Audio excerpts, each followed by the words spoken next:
Bonjour, bien-aimés frères et sœurs, heureux de vous retrouver ce matin encore pour partager ensemble la parole de Dieu. Et sans plus tarder, je vous invite à lire dans l'évangile de Matthieu, chapitre 5 et verset 13. Jésus dira « Vous êtes le sel de la terre, mais si le sel perd sa saveur, avec quoi la lui rendra-t-on » Si le sel perd sa saveur, avec quoi la lui rendra-t-on? Ce matin, j'aimerais m'arrêter sur ce mot « saveur » qui, en grec, vient du mot « moraino ». Moraino. Et ce qui est intéressant, c'est de se rendre compte que ce mot va être employé donc 4 fois et donc dans d'autres versets. Et justement dans Romains chapitre 1er verset 22, Romains 1er 22, il est dit « Se vantant d'être sages, ils sont devenus fous ». Et le terme fou vient du même mot grec moraino. Ils ont perdu la saveur. Le sel a perdu sa saveur. Et là, je comprends qu'effectivement, la connaissance peut nous emmener à avoir l'impression de devenir sage, mais la sagesse qui n'est pas de Dieu, la sagesse qui ne vient pas réellement de Dieu, la sagesse qui vient d'une connaissance qui pourrait nous enfler d'orgueil. 1 Corinthiens chapitre 8, il est dit « la connaissance enfle ». La connaissance enfle. Il y a une connaissance qui remplit notre tête et qui nous donne une pseudo-sagesse, une sagesse selon le monde, mais une sagesse qui ne vient pas de Dieu. Et cette sagesse qui ne vient pas de Dieu, alors qu'on va l'acquérir de plus en plus, finalement on va perdre de la saveur. On va perdre de ce qui est l'essence. Jésus dira, mais ils ont l'apparence de la piété, mais ils ont renié ce qui en fait la force.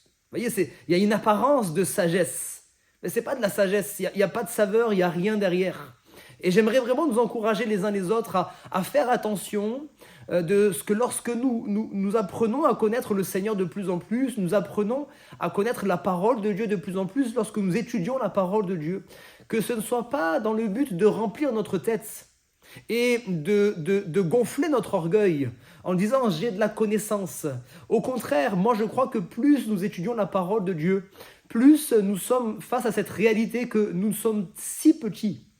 Nous sommes si petits dans la connaissance. Plus j'étudie la parole de Dieu, plus je me rends compte que je ne suis pas sage et que justement, j'ai besoin de sagesse. D'ailleurs, il sera dit, si vous manquez de sagesse, demandez-la à Dieu qui donne sans faire de reproches.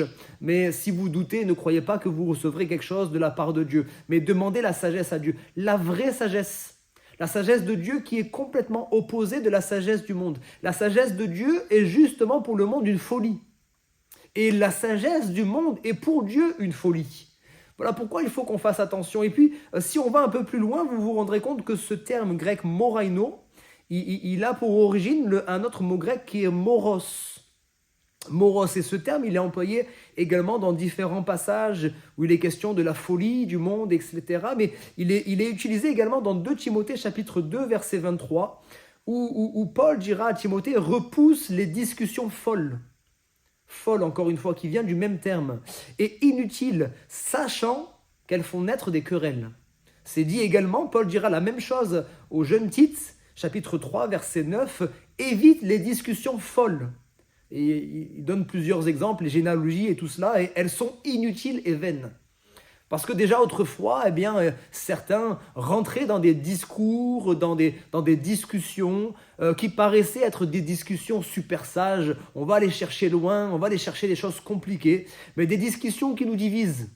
Et aujourd'hui encore, si on n'y prend pas garde, entre nous, entre frères et sœurs, on pourrait avoir des discussions pseudo-sages, des discussions qui feraient passer certains pour des gens plus sages que d'autres, mais qui finalement n'apportent rien si ce n'est des querelles.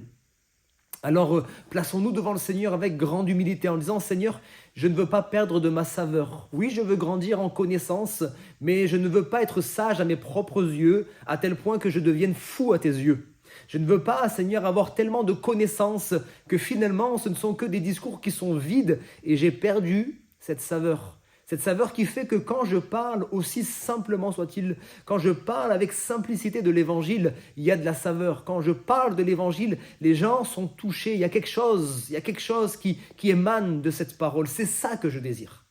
Pas paraître sage aux yeux des hommes, mais lorsque je parle de ta part, Seigneur, qu'il y ait de la saveur. C'est ça ma prière personnellement et c'est la mienne pour vous également. Que Dieu vous bénisse abondamment. Amen.